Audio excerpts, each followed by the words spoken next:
बैठकर देश काल ऋतु मास पक्ष तिथि आदि के उच्चारण के साथ हाथ में जल लेकर संकल्प करेगी। मैं आज तीज के दिन शिव पार्वती का पूजन करूंगी। इसके अंतर्गत श्री गणेशाय नमः का उच्चारण करते हुए गणेश जी का पूजन करें। इसके बाद ओम अपवित्रः पवित्रो वास वर्विष्ठांगतो अपीवा यह स्मरेत् पुंडरीकाक्षं सर्वायाभ्यंतरा शुचि। इस मंत्र से 3 बार अपने ऊपर जल छिड़के, 3 बार नेत्र में जल लगावे। इसके बाद पूर्व दिशा में जल से भरा कलश रखे और दीपक जलावे और हाथ में अक्षत लेकर गणेश का आवाहन करे। कलश पर चावल छोड़ दे, फिर जल से स्नान करावे, फिर कलश की पूजा करे, स्नान करावे। कलश साधिष्ठा त्रिदेवताभ्यो नमः से वरुणादि देवों का आवाहन करके कलश पूजन करे। चावल छोड़े, फिर स्नान करावे, शिव पार्वती का ध्यान करे और पढ़े।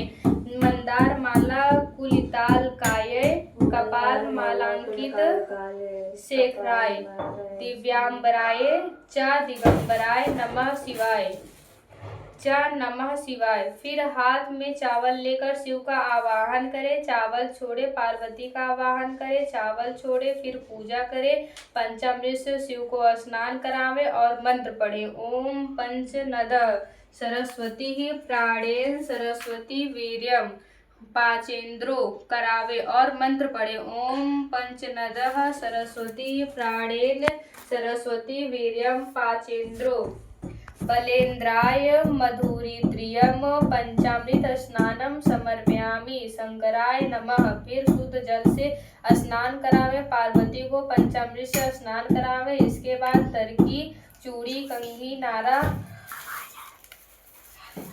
डोरा, सुरमा, टिकुली, लहंगा, दुपट्टा, सुहाग, सिंदूर सहित पिटारी आभूषण आदि चढ़ावे। अक्षत, पुष्प, धूप तथा दीपक दिखावे। सुगंधित पुष्प अर्पण करे, धूप देवे, नैवेद्य चढ़ावे, फिर आरती करे। ओम कर्पूर गौरम करुणावतारम संसार सारम भुजगेंद्रहारम सदा वसंतम हृदयारविंदे भवम भवानी सहितम नमामि। जल छोड़ आरती ले, फिर पंडित के तिलक लगावे, दक्षिणा दे तथा सावधान हो कथा सुने। शिव जी की चढ़ी चीजें माली को दे, पार्वती की चढ़ी चीजें पंडित ले। जब कथा समाप्त हो जाए तो एक दोनों में या चांदी सुवर्ण के पात्र में पकवान दक्षिणा धर संकल्प करके पंडित को देवे। फिर दक्षिणा ले कर्म सांगता करे। फिर सब स्त्रियां पार्वती जी पर चढ़े सिंदूर से सुहाग ले, पंडित आशीर्वाद दे। इति हरितालिका व्रत पूजन विधि।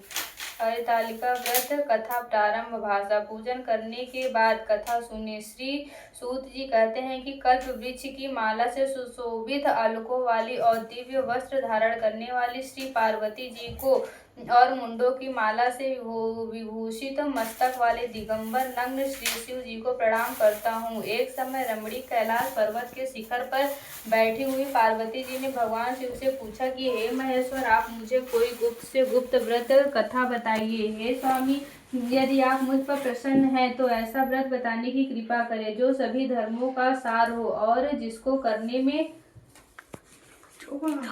थोड़ा परिश्रम हो और फल अधिक मिले। हे प्रभु, किस तप व्रत या दान से आप जैसे परमेश्वर जो अनादि अनंत है हमें प्राप्त हुए हैं। शिव जी बोले, हे देवी, हे प्रिय, सुनो। जो गुप्त रखने योग्य मेरा सबसे उत्तम व्रत है वह मैं तुम्हें बताता हूँ। जैसे तारागणों में चंद्रमा, ग्रहों में सूर्य, वर्णों में ब्राह्मण, देवताओं में विष्णु भगवान, नदियों में जैसे गंगा, पुराणों में महाभारत, वेदों में सामवेद, इंद्रियों में जैसे मन श्रेष्ठ है, वैसे ही यह व्रत सब व्रतों